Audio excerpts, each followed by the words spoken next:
let's look at how to get input from the user. So here's an example.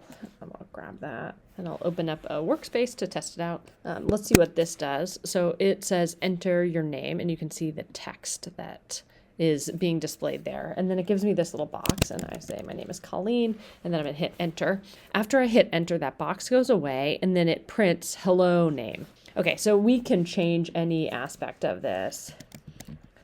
Do your favorite color. And then maybe instead of using an F string, I'll just use a regular string to be like, cool, I like color too. Okay, and there I'm using the commas to separate and glue together my strings, and it'll add a space in between each one. Here we go, I can run it again. Again, it gives me the text that I put in that original print.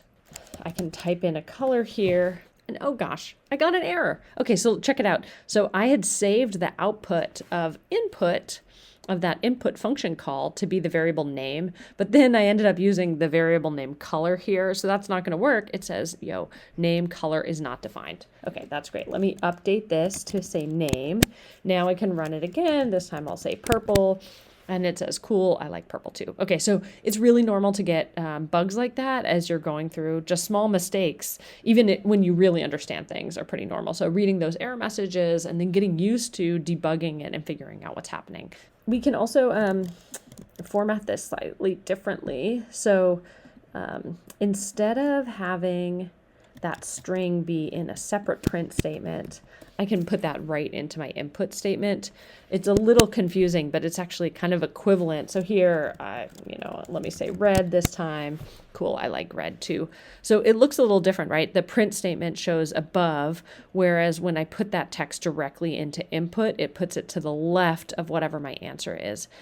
And again, it looks weird, right? Because here I'm seeing a spot to enter it, but then after I hit enter on that input, I don't see that box anymore.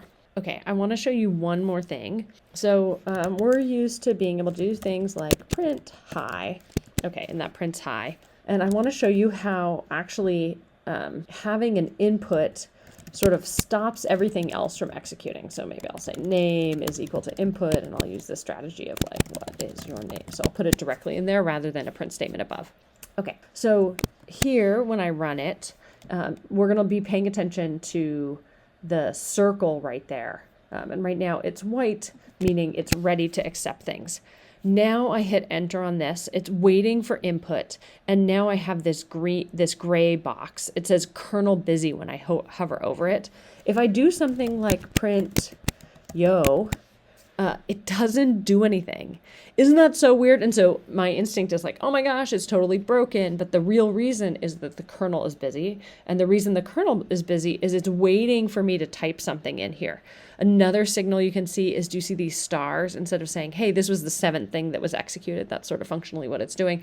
It's got this star being like, yo, this is up next.